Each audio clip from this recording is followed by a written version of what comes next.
Okay, this is a story about me getting thrown out of school by E.A. Monaghan. E.A. Monaghan was the drawing teacher we had there. Taught mechanical drawing. And all the courses I took, or biggest part of the courses I tried to take were mechanical type courses. I wasn't good at anything else, and I sure wasn't good at drawing. He and I write my name readable now, let alone then. So he was real good at drawing. So anyhow, what happened was I was doing poorly in his class, and I was trying to catch up and do something, get this one drawing done, and it was so bad he told me, just quit doing that. And so I said, no, I want to finish this. He said, well, just put your drawing away. I said, no, I don't want to put it away, I want to finish this up. And so anyhow, argument pursued, and he said, get out of here. I said, I ain't getting out of here. So he went down and got the principal. He had to walk down 2 stories and two floors and go down to the principal's office. That probably made him mad. He was a little short, fat guy, and he talks funny. He talked with a big frog in his throat. He talked way down here. So anyhow, the principal, the assistant principal, come up. He was a great big guy, 6'4". Said, "Come on, Dave, come on with me." So we went down to his office, the principal's office, and he said, well, he said, you're going to have to come see the principal tomorrow. Can't remember his name, but they called him Black Ralph. He had been the principal in Hawthorne Junior High School before he came to Lorraine High. And he was considered to be pretty tough principal. He didn't mess around. So anyhow, he said, you come down here tomorrow at such and such a time and see the principal. Until then, you're suspended. So I came in the next day, went over there to see him, and he said, well, Mr. Day, he said, you have to bring your parents in here. I need to talk to your parents. I said, I can't do that. He said, I'm telling you, you bring your parents in here. I want to talk to your parents. I said, I can't. And then he got real mad. He jumped up and said, now you bring your parents in here. You tell me one reason you can't do that. I said, my parents aren't here. I said, my parents are in Arizona. Well, just about a year before this, or sometime before it, I don't know when, my mother got cancer, lymphoma cancer. And so my dad had taken a couple months off to take her to Arizona, to Tucson, Arizona, to be with her mother, my Grandma Johnson, and Grandpa Johnson, who lived in Tucson at that time. And so they were out there, and at that time there wasn't much you could do for any kind of cancer. And so my dad had left me, and he gave me instructions on what to do. And I had a job every day. I went to work at Fisher Foods every day. And so I had money, and he left me extra money and told me what bills to pay and whatever.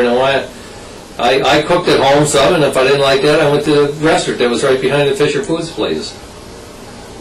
So he said, well, I said, I can't do that. My mother's got cancer. He said, well, doesn't there something somebody is in charge of you? He said, they just went away and led the 17-year-old kid and blah, blah, blah.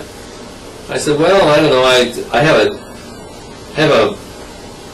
I guess my dad called him a legal guardian, made him a legal guardian. His name was Fred something from Pennsylvania. These were 3 guys. There was 3 guys that rented the apartment above our house on 1306 2nd Street. And they were all from Somerset, Pennsylvania. And they came down here to work in the steel mills because there wasn't any work up there. And one of these guys, and he got to know them all pretty well, and one of these guys, he made my legal guardian. So I called the guy up that night, told him what happened. No, I gave him his phone number, that's right. He called him up, and he said, well, you got to come over here and talk to me about this and that. And he said, I ain't coming over to that school. This guy lived in Leary, which was about 10, 15 miles away. He said, I ain't coming over to that school. So anyhow, I got 3 days suspended after that. All I did was I went into work. I told him, I said, can I work all day? I said, oh yeah, come on and then work. So I went to work all day, worked 8 hours a day. So So then when I went back to the school, back to the class, guy told me that, Mick Bainbridge told me, he said, if you think he's going to flunk you, he said, you go over there and tell him you're going to take that class until you pass it. So I did. I went over there and told Monaghan, I'm going to keep taking this class. I said, I got to come back here 5 times, I'm going to take this class till I pass it. So after that, I got all C's. I didn't have to worry about it. He passed me. I slept through the damn thing anyhow. Well, you know, through the years, my sister and I were always fighting and arguing about something. We both slept in the same bedroom until, I don't know,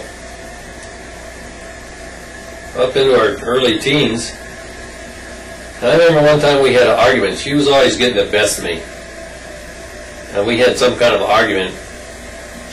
We were upstairs in the bedroom, and I remember I had a piece of bread, buttered bread in my hand.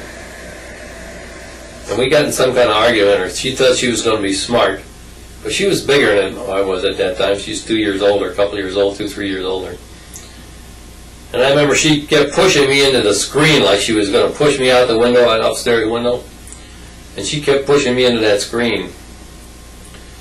And so I took that bread like that, and I just turned around real quick and I smacked it right into her face. And that bread was just hanging right on her face. She had butter all over her face. So then after that, she didn't mess with me anymore after that. And another thing she used to do, before that, our grandparents, my dad's father and mother lived across the street and down. They must have rented a house across the street and down, and I think one of their daughters, or maybe both of their daughters, no, one of their daughters lived with them. Cora lived with them. And they had a big old garage in the house they rented. Behind the garage, and we had a bunch of kids around there, and they was always playing around, running around, doing things. And one day they were doing something, and they called me into that garage to look at something, and then they all run out the door and they locked me in that damn garage. And I stayed in that garage.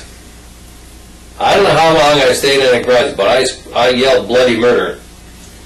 And I don't know if they finally come back and let me out, or somebody else let me out, but that's the kind of things they were doing to me all the time, because I was the youngest one in the bunch, right? I used to tag along with her, and they didn't like me tagging along with her because she was a couple years older.